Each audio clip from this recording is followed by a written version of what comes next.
Well, hello, everyone. Good afternoon to everyone, and thank you for tuning in again. I am Haneefah Khaaliq, and I'm live streaming right here, right now on Facebook, Twitter, Instagram, Periscope, and YouTube. I want to take this moment to also thank StreamYard for making this possible. For those of you who don't know, StreamYard makes it possible to live stream on multiple social media platforms at once. So this is my third virtual town hall for Fort Wayne, Indiana, and I am running for the United Office of the United States Senate right here in Indiana in 2022. And I'm starting my campaign off right now because that's what I believe it's going to take in order for me to win. So I'd like to start off by first informing listeners that each Saturday from June through September, with an exception for July 4th, I will be hosting these virtual town halls from all of my social media platforms. The virtual town halls were originally scheduled as in-person meetings, but of course, due to COVID, we had to make some changes. I'm hoping my campaign sends a strong message of precaution and safety during these COVID times as cases continue to rise here, throughout the country. So once again, I'm Haneefah Khaaliq, and I am running for the office of the United States Senate here in Indiana. And I'm starting my campaign right now so that you can get to know me as a person, not as a candidate. So first, for those of you who have been tuning in regularly for each Saturday, thank you so much. And to my Fort Wayne, Indiana listeners, thank you also for tuning in. I always start my town halls off with an introduction, go into some national issues, and follow up with some news you can use. So first of all, there's so many places you could be. Again, thank you for being here with me. It's no surprise that with COVID still happening and going on, we've got a lot of, you've got COVID going on, you've got a lot of social unrest and racial tensions going on right now here in America, along with 20 to 40 plus million Americans out of work. So it's no wonder it was actually reported by the Associated Press this week that Americans are more unhappy now than they've been in nearly 50 years. But some great things also happened this week, right? We had some major victories for the LGBTQ plus community, and we also had some victories for DACA and our dreamers. So we are grateful for those things. But this is my petition to listeners because we're still in a high stress moment. Purposefully take the time to take care of yourself. And that involves doing whatever you need to do to stay afloat. Happiness is dependent on what happens in your life. For many, these good things, don't come naturally. So that's why I'm encouraging everyone to purposefully get out for a walk, socialize with family and friends, communicate with your landlords and employers, do healthy things that relieve stress, and of course, tap into the CARES Act. And above all, remember to do two very important. That is going to be to register to vote and to complete the census. These are the two single most loudest voices, Hoosiers, you can ever have because they are permanent records. So please include yourself in these records. Another thing I want all Hoosiers to do is to remember to communicate. Communicate with whoever you need to. So if you need something, don't feel bad about reaching out to the proper individuals, authorities, organizations, or resources for help. And if you need something and you don't know where to go, I'm here too. You can call me or text me at 317-999-5592. And if I can't answer your question, I will do the research to try to help you, okay? We are all in this together, and we're going to make it through this together. We are Americans, and we survive, okay?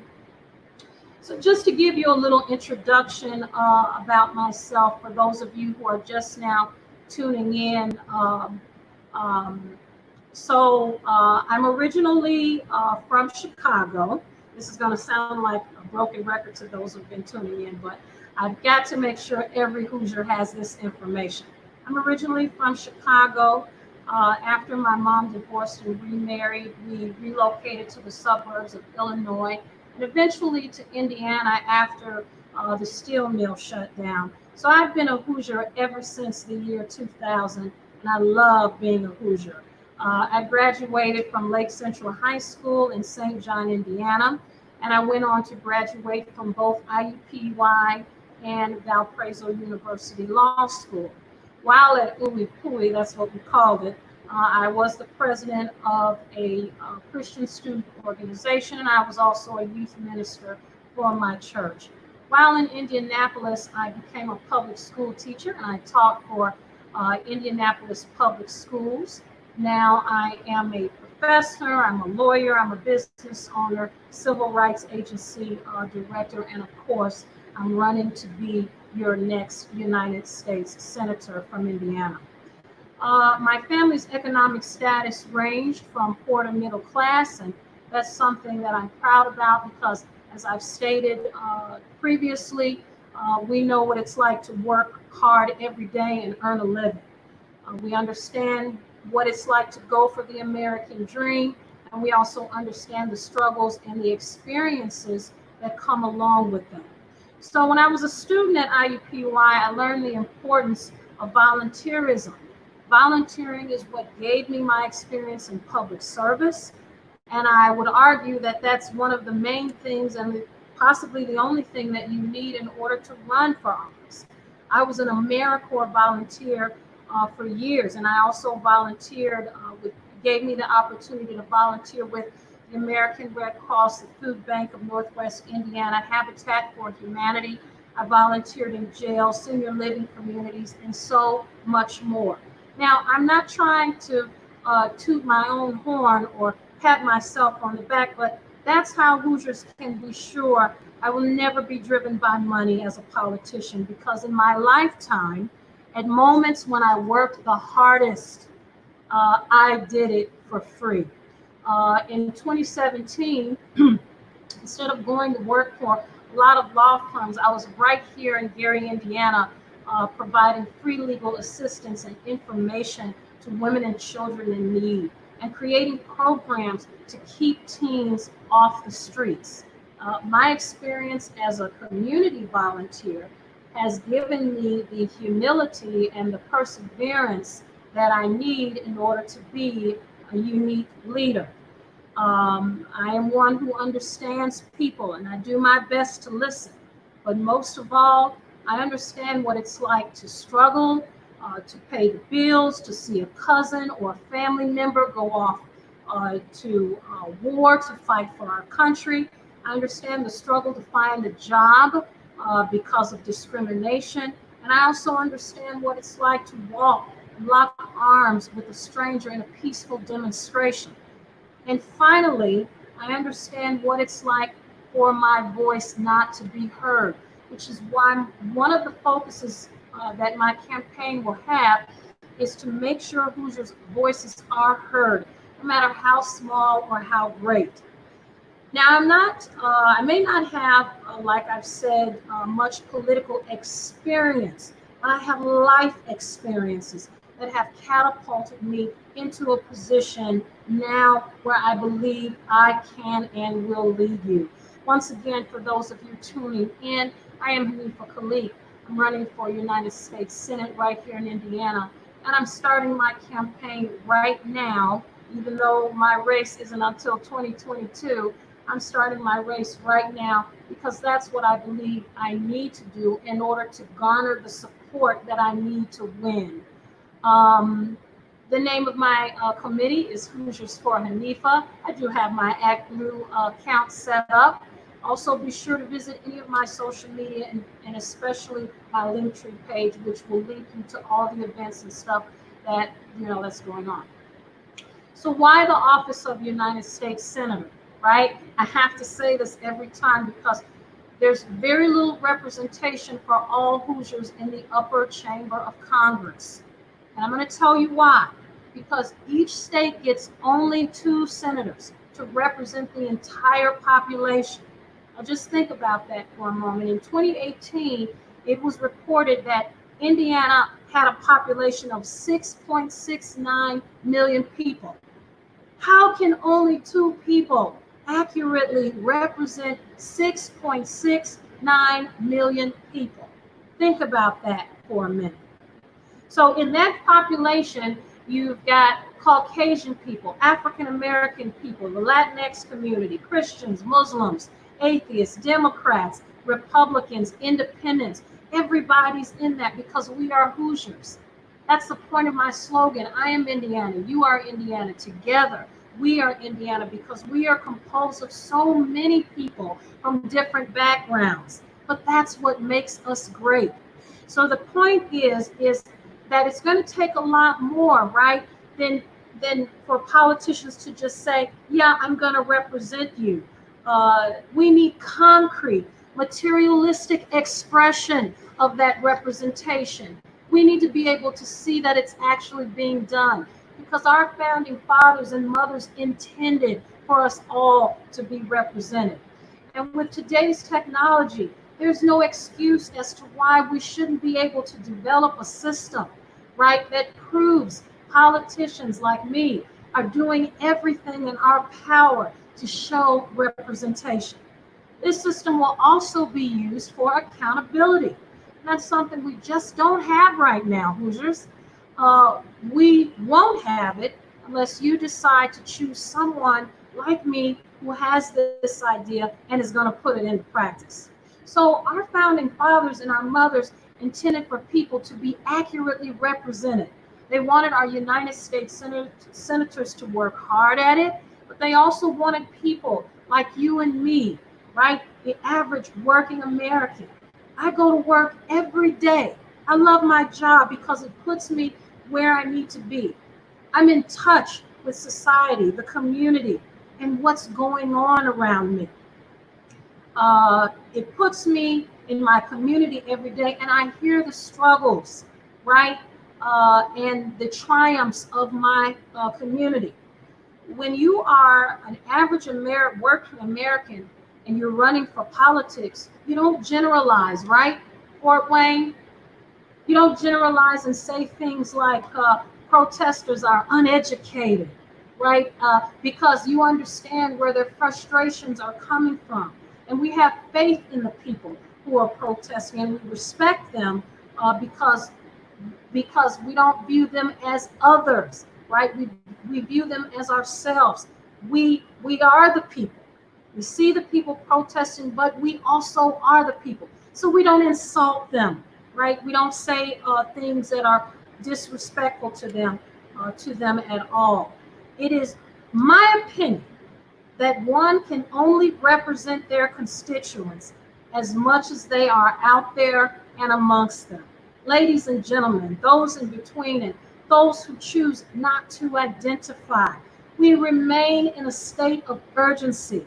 Everybody keeps complaining about how long it takes Congress to do anything or to move. Well, when you take a closer look, you can clearly see why. Because we keep electing people who do things like prevent votes from being brought to the floor of Congress, people who want to take a wait and see approach. That's not what leaders do. Real leaders don't wait and see what happens. They look ahead and they plan for the worst and they hope for the best. So we need leaders who don't only encourage change, but more importantly, they produce change. Now, even as a politician, I can give credit to where credit is due. I'm going to talk about the United States senators for Indiana and what everyone has been calling for with regard to police reform. I have to give credit where credit is due. Senator Mike Braun of Indiana has not only been advocating for police reform, but he was on the front lines of working with his colleagues and was unafraid to suggest some real changes be made to make a difference in our police department. Why hasn't the other gentleman from Indiana been more vocal about what's going on in the country right now? This is the type of dangerous silence that prevents us from moving forward together. So I commend Senator Brown, and I also want to take a moment to commend those police officers who marched alongside protesters and agreed that yes, something does need to be done, and we are here to show our solidarity. It's like I said earlier, we need senators who are going to do what they are supposed to do to represent everyone. And if they can't do that, or if it's too much for them, then they shouldn't be in office and they shouldn't be running for office. Now, this week, many things happened. Our president signed an executive order that encourages police to do what's right. Hoosiers, I think we need laws on the books to enforce real change with respect to police behavior. And as a possible future United States Senator for the state of Indiana, I want Hoosiers to rest assured that this is the type of energy, the type of right now energy that I intend to bring to Capitol Hill. It will be strong, it will be unwavering, and it will be guided by an unfiltered truth. Once again, to those of you just tuning in, I'm Haneefah Khaaliq. I'm running for United States Senate right here in Indiana in 2022, and I'm starting my campaign right now because that's what I believe I'm going to need to do in order to win. I thank you for tuning in, and one time, just wanted to let everyone know also that my Act Blue is set up. The name of my committee is Hoosiers for Haneefah, and one-time contribution is great, but I am looking for subscribers, and you will be incentivized with a nice t-shirt. So hopefully you can give.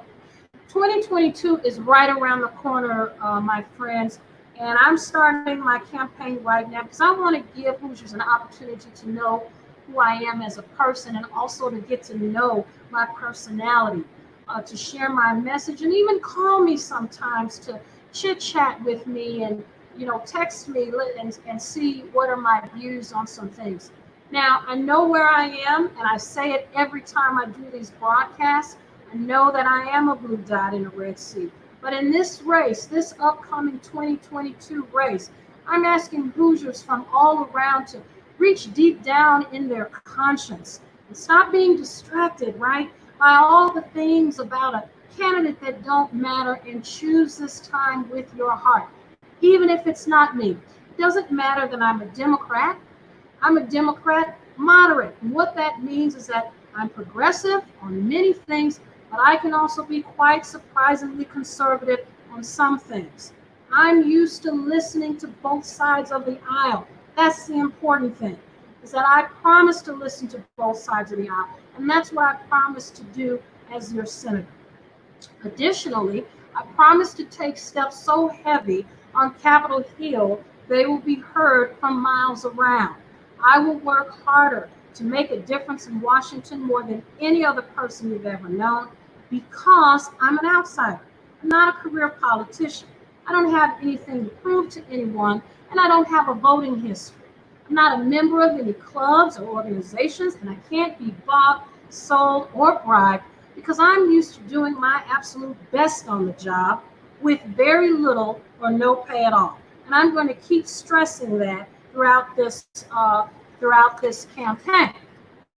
As a potential future United States Senator for Indiana, one other thing is I want to promise right now to you that I will represent you whether you are Black or white, you are Hispanic or Asian or whatever ethnicity you come from, whether you're an immigrant or native, rich or poor, Democrat or Republican or independent, Christian, Muslim, atheist, educated, uneducated, straight or gay, female, male, able, differently able, rest assured, you have a confidant in me.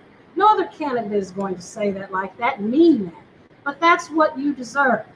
And most of all, I promise to be unafraid to hold the President of the United States, no matter who they are, accountable for his or her actions, and to hold them to the highest standard on behalf of Hoosiers and the American people. In closing, and before I open it up for questions, I want to make sure I share just a few things with listeners. First of all, on Saturday, August the 15th, my campaign, uh, Hoosiers for Haneefah, is organizing and sponsoring a unity bike ride all the way from Gary, Indiana to DC. And I want to thank Chuck, Charlie from the campaign, who really it was all his idea, and he's organizing that for me. Thank you, Charlie. And I know that it's going to be great. Just log on to my senatorial Facebook event page for more information with regard to that ride. I'm hoping to bring together bike riders from all over Indiana and the country to join us on that wonderful ride as we demonstrate peace in our streets. My website is coming soon. I know many of you have asked. It is coming soon. I'm hoping in fall. Until then, I hope you'll visit my Linktree page, which is on all of my social media websites. Please don't wait until 2022 to give a donation or a campaign contribution. If you can, please subscribe to donate each month. I'm using contributions from people like you who believe in me and they want to make a difference for the state of Indiana, which is so desperately needed here. But I need that. I will use that contribution money to do everything that politicians have to do in order for their message to be heard. If you'd like to volunteer for the campaign, thank you so much. I got so many people to call and text me and say that they wanted to volunteer to help the campaign. I think that's so great as the team is still growing. I'm still looking for people ready to represent the campaign in Terre Haute, Lafayette, and Bloomington.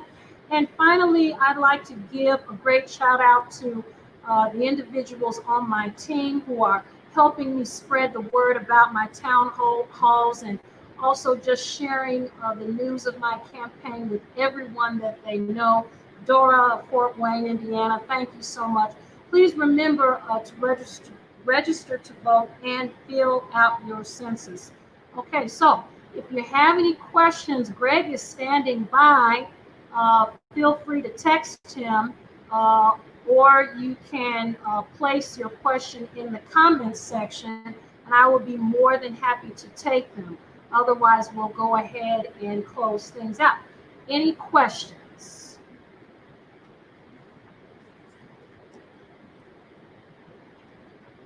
Any questions from anyone?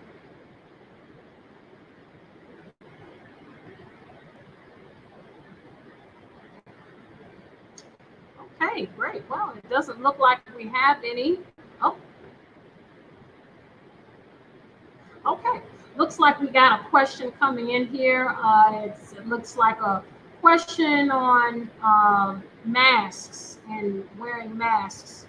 Okay, great. Well, thank you so much for that question. So, with respect to COVID-19, see, one thing, before I answer the question, one thing that we have to keep in mind is that these COVID cases, we're not out of the we're not safe yet, folks. Okay, I know what's being said, but in my humble opinion, we need to follow the advice of our local and our local representatives, our state representatives and leaders, because the graphs that I'm looking at, ladies and gentlemen, those in between and those who choose not to identify, they're going up, down still.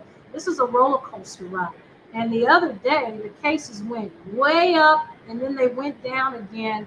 My advice is to wear them. I am wearing them. I'm in my home right now, but when I go out, I take a mask with me, and I would advise listeners to do the same.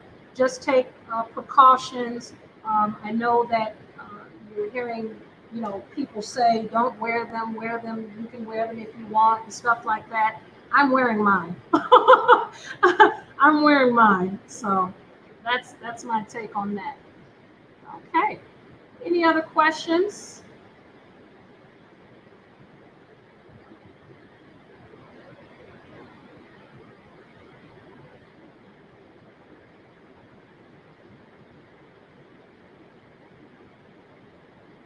Okay.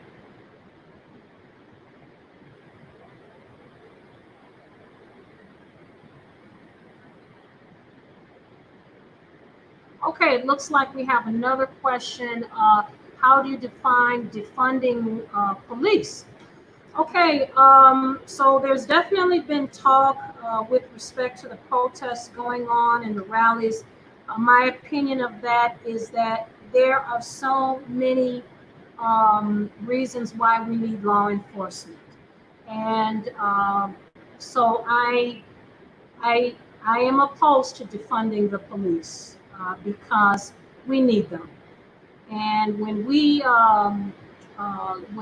you have an emergency, you it's a reflection to call 911. Who do you call if the police are defunded?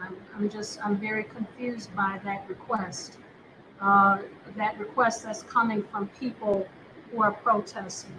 I don't believe that that's the way.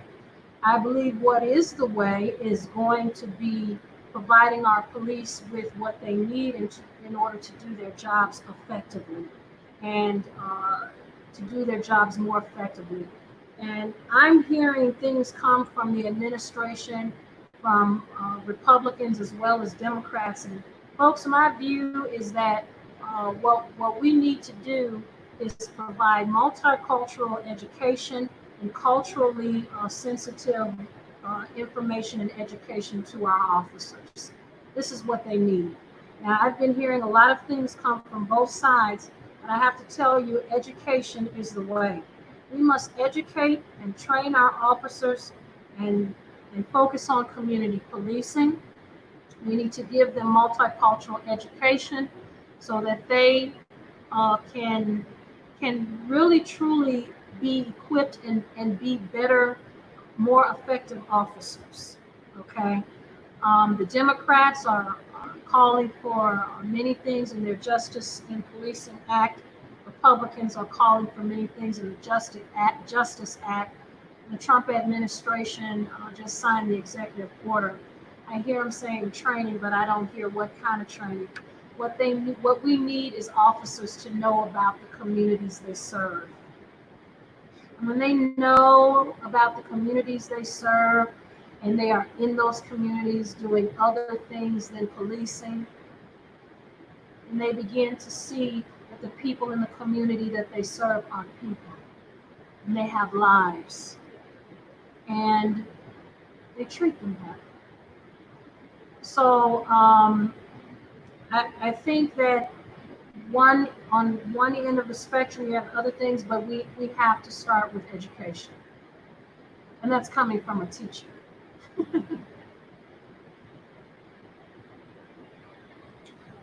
Okay. It looks like we have a comment, Greg. I'm going to go ahead and read this comment. It says, "How about defunding in the sense of?" Okay, thanks, Judy. Okay.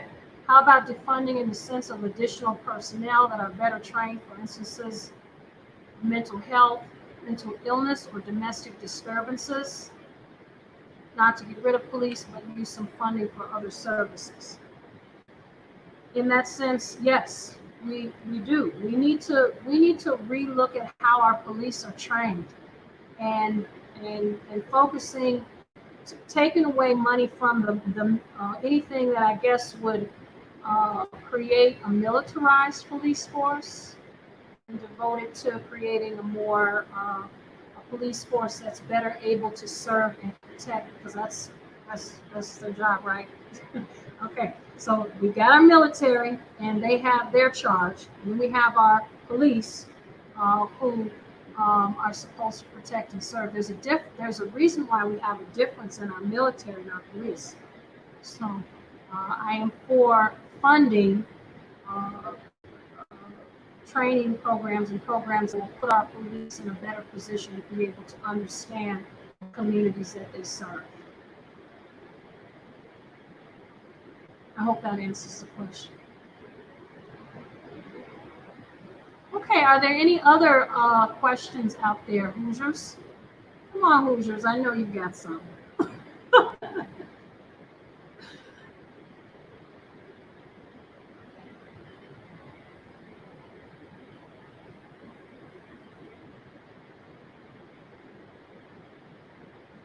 Okay, just waiting on any more questions that may come, Greg. Here, okay. All right, it looks like, got it. Okay, it looks like we have another question here from Carolyn. Hey, Carolyn. Are there any specific laws that you plan to create or modify once you're in office? There's so many, Carolyn. Oh, where do I begin? um, I, so there's several things that I intend to do, and that could take several minutes more for me to dive into. I want everyone to look forward to my website being published. You will be able to see all of the laws and the changes that I intend to make with existing laws. Let's see if I can uh, pick pick something, pick one here. Mm,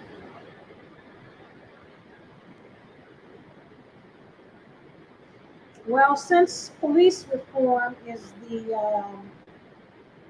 hot topic right now, how about we go to that? Okay. So a couple things. Let's see. Okay, let's talk about police reform. There's a couple things that I've been thinking about with respect to that.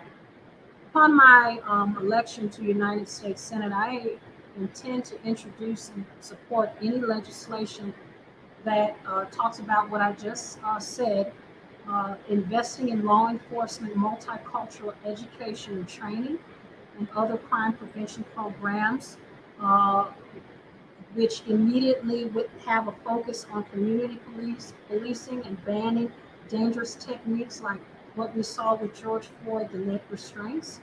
Um, I'd like to introduce legislation that creates a better vetting process for police officers to ensure we have a highly aware, educated, and culturally sensitive police force, and a system that gives us early warning signs for problematic officers or those who may become problematic officers.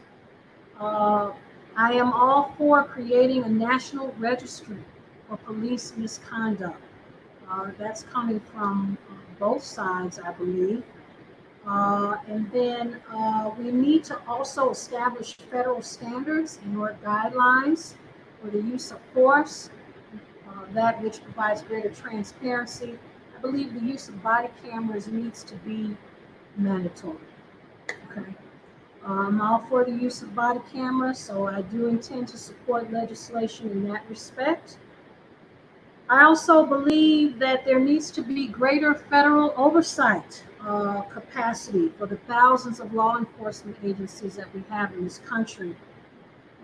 And finally, we need legislation that holds prosecutors to a higher level of scrutiny and or accountability when it comes to how they handle crimes and how charges are brought. So that's just one of the things. I've got about improvements on 33 national issues that I will be publishing to my website. Okay, that's just one of them. You see how long it took. for me to go through that one. I've got 33 that sound that probably will take up the same amount of time to explain. Okay, it looks like we have another question coming in from Cheryl. Hey, Cheryl. Um, am I for reestablishing the public mental health facilities that were defunded and dismantled in the 80s? I feel that closing these facilities contributed to homelessness and things like school shootings in our country. Yes, absolutely. In fact, you know, I am all for that. And as a matter of fact, when it comes to prison reform, that's one of the things that I will definitely be trying to do. Um, so one of the things that I do promise to work on as a United States Senator, and that is uh, less jails and more treatment facilities. People need compassion more than punishment. So, as a future senator, one of the things that I will promise to work on with my colleagues every day to create support and that is to not only reward prison systems who convert various aspects of their facilities to treatment and rehabilitation centers for the rehabilitation. I'm sorry, for the prevention of recidivism, but to also create legislation that funnels more funding into creating these types of facilities. So yes, absolutely, absolutely. Thank you, Cheryl, for that question. That was great.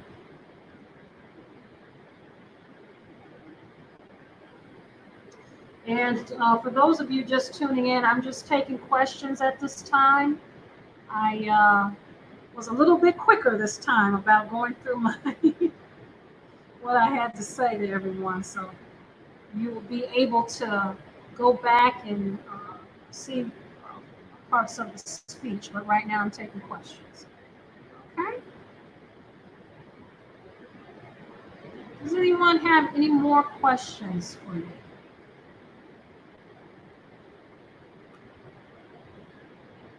Someone's saying about time, right? With the rehabilitation and mental health facilities. Absolutely.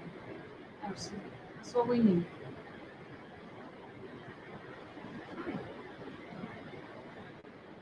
All right. Well, it looks like the questions are done filtering through, coming through.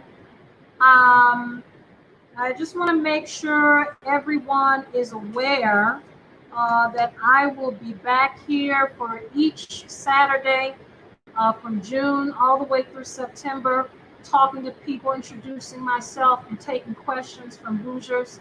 I'm going to be here each Saturday at 1 p.m. Central Time. Next Saturday, I'll be back here again, June 27th, 2020 at 1 p.m. Central Time.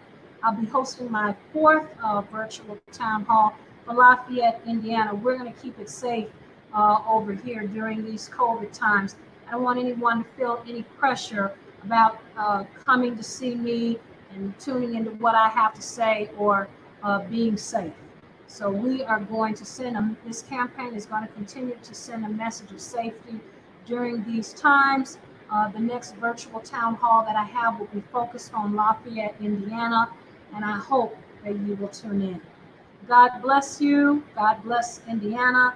God bless America. Thank you.